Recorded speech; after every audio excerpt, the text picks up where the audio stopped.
Our readings today speak of darkness and light. As we look at our planet and ourselves, we see that both dark and light are necessary. In darkness, seeds germinate. In the darkness of the womb, humans are formed. In darkness, we rest. If, however, we only stay in the darkness, do not move on, we wither and die. Part of that withering is feeling overwhelmed by grief and loss, distressed by what is happening in our lives, in our family, in our country, in our world. Things begin to seem impossible to improve, so we become depressed and lose hope. It is then we seek the light. Plants need light to grow and bloom. We humans need light to grow and thrive, so we seek the light.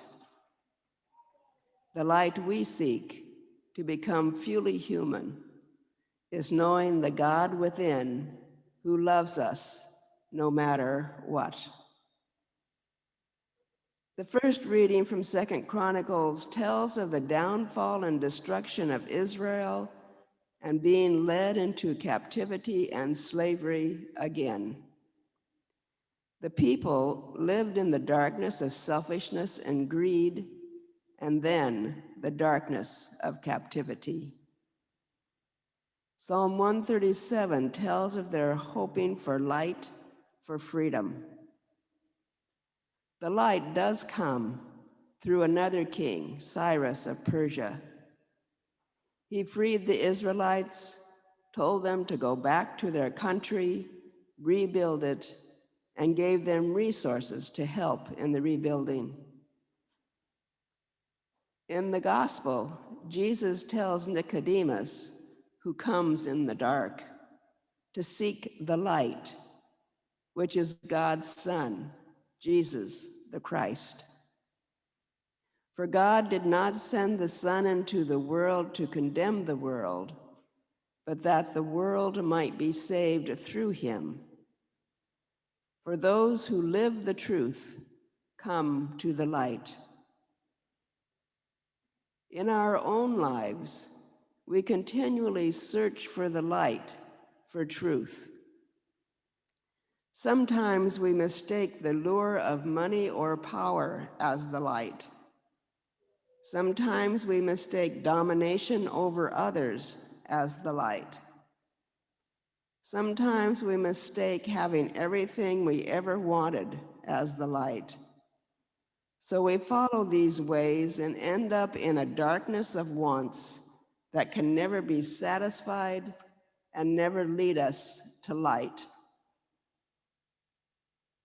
Jesus, the true light, shows us the real way to the light through his own life and teachings. There was a question I read in an essay, which I can't remember the name of. Is Christ enough for you? A good question to ponder as we seek the light of Christ.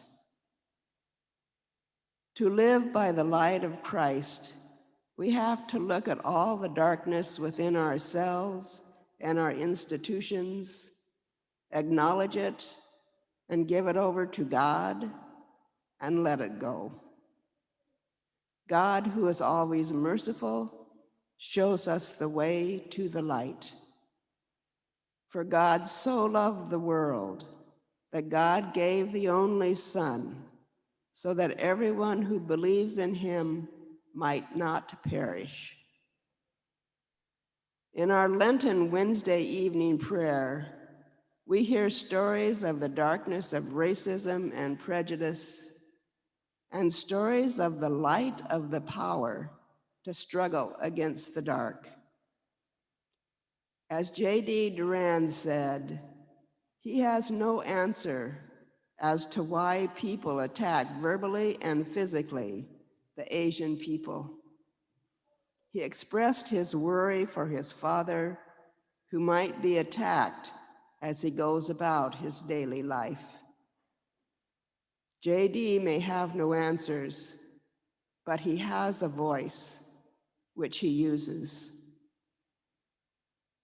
In the darkness of racism and prejudice, it must be acknowledged that is within us, and sometimes we talk and act out of this racism, this darkness, and we need to find ways to act differently.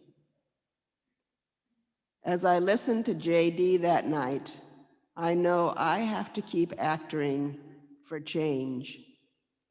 So maybe someday we could all live in the light of being a community of brothers and sisters who listen deeply to each other, who look out for each other and care for each other. Knowing Christ is enough to lead us out of darkness, let us walk in Christ's light.